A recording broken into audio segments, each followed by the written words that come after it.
This is an RNZ podcast. It looks like someone has edited the Reuters feed to publish on RNZ, but they've changed some of the language to make it look a bit more Kremlin-friendly. It's understood a staffer has been stood down. Simon, this must be just sort of RNZ's worst nightmare, given that people often refer to it as Kremlin radio. The state radio, yeah. That was Tim Beveridge on News Talk ZB's Weekend Collective show yesterday, highlighting a surprising story which broke the day before and which has indeed been a bit of a nightmare for RNZ News and its bosses. And while some of RNZ's critics who reckon it does lean a bit to the left do call it red radio from time to time, as the ACT Party did responding to those revelations on Friday, it doesn't really have a reputation as pro-Putin. So ZB's Tim Beveridge was just kidding when he said this. When they managed to slip another Kremlin-friendly story, I can just imagine it. Welcome to Radio New Zealand. Today, Vladimir Putin, great guy. Oh, sorry, Janet, I'm being mischievous. You should audition. But Tim Beveridge did acknowledge this was a serious issue because the stories concerned the war in Ukraine, which is, of course, one of the most serious issues of our time. Now, one of the problems with covering the war in Ukraine is that so many of the reports of what's happening day to day are hotly contested and sometimes completely contradicted by the warring parties and their allies. There's also a steady stream of unverifiable information and images from the conflict, as well as outright propaganda, a lot of it state-sanctioned and some even state-created, which the news media then have to wade through and weigh up. And that also applies to accounts of the reasons that this war was started in the first place, including the preceding annexation of Crimea 9 years ago. And this week, a New York-based Twitter user calling himself Southpaw was startled to find what he called Russian propaganda about that under the byline of the Moscow bureau chief of respected news agency Reuters, republished on RNZ's website. He picked out parts of the story from rnz.co.nz on Thursday night, which said the conflict in the Ukraine began in 2014 after a pro-Russian elected government was toppled during Ukraine's violent Maidan Colour Revolution.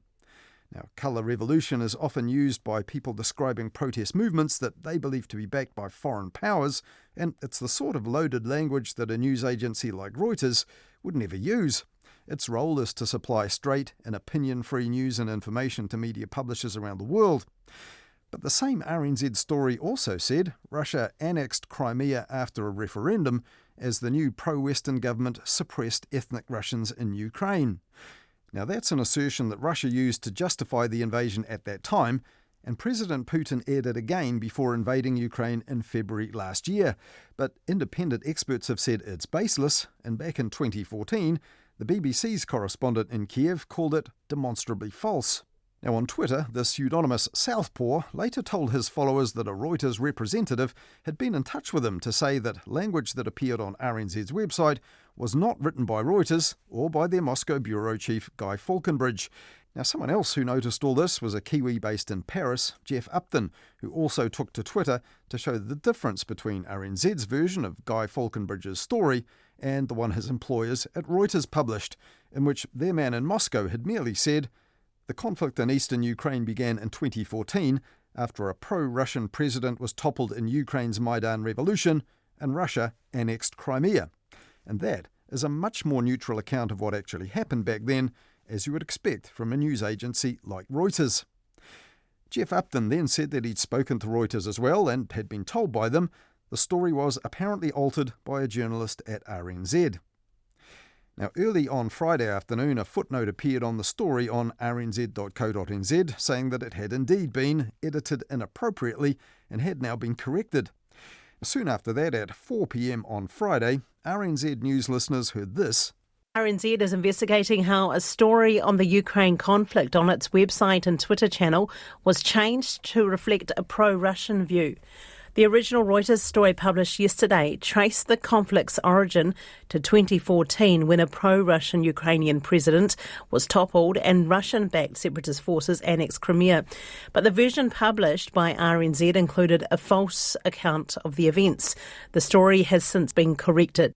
But by Friday afternoon, more recent Reuters-originated stories about Ukraine also appeared to have an added pro-Russian flavour.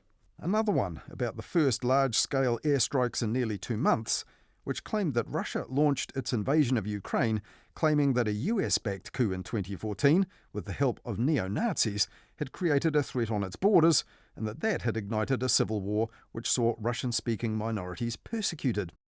But that last example was from late April, and it's surprising no one noticed the inflammatory additions to it until Friday's revelations prompted a look back. Now, having said that no further comment would be made until an investigation is complete, RNZ confirmed late on Friday night that the alleged conduct of one employee is under investigation.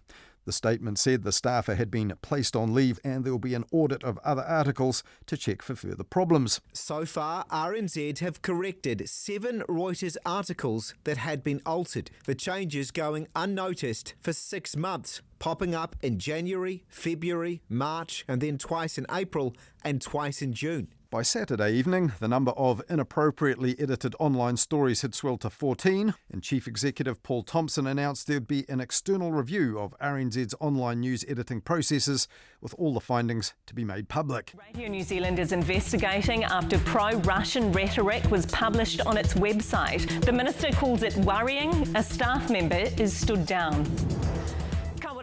While TVNZ's One News led with that development on Saturday here, in the UK, the inappropriate editing also prompted the Associate Defence Editor of the Daily Telegraph, Dom Nichols, to say this in the paper's daily podcast of the latest news from Ukraine. I highlight that because I think it's pretty interesting anyway, bit clunky. I'm sure they'll be able to get to the bottom of who did that. But just to highlight the fight, the war that is happening in the information, as I say, on the information flank of this war, of which we're a part of that, and so are you. And I just urge you again, just be careful with everything you consume. There's an absolute torrent of information out there. There's agendas all over the place. Just be very, very careful. But I thought that absolutely highlighted how this can be, how words can be twisted or invented. It's the drip, drip, drip effect. So just got to be careful with with where you're drawing your information from. And who's handling that information and how they're doing it, he could have added, because, as we now know, it was going on for months at RNZ before anybody noticed.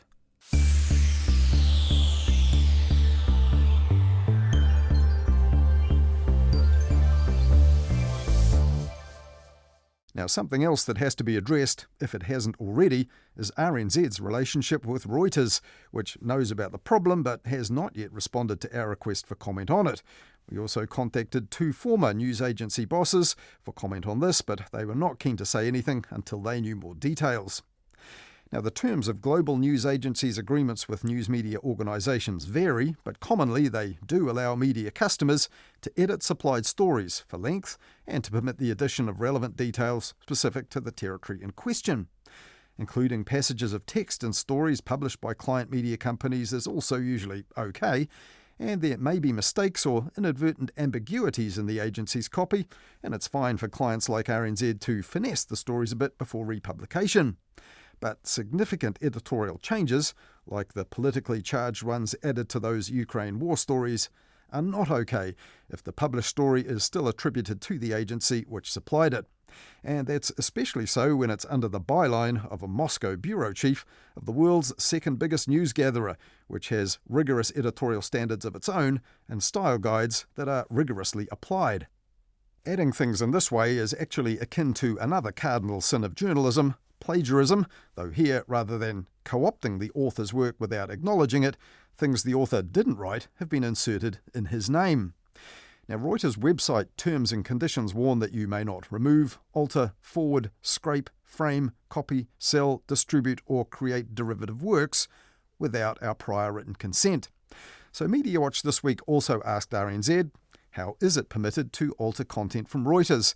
But we were told again, there will be no comment on that until the investigation is complete and any appropriate action taken. Now, that action might include updating RNZ's editorial policy, which does have a section on material from external sources, but doesn't specify news agency suppliers.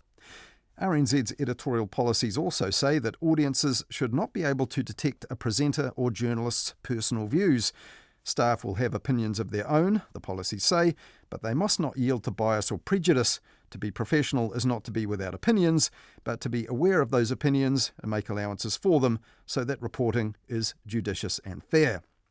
This weekend, the ACT Party demanded action to prevent RNZ becoming, in its words, a conduit for Putin's propaganda, Well, the broadcasting minister said that he'd been briefed on the matter by RNZ's board chair by text message, and the founder of the local campaign group Mahi for Ukraine, Kate Turska, told Stuff that a state-funded broadcaster should adopt the highest journalistic standards, especially when it comes to issues of war and geopolitics, which could sway public opinion. Now, all parties are surely on the same page about that, over words that should not have appeared on RNZ's web pages in the first place. So watch this space then to see what appropriate action will be taken by RNZ to restore any loss of trust or confidence in RNZ News as a result of all this.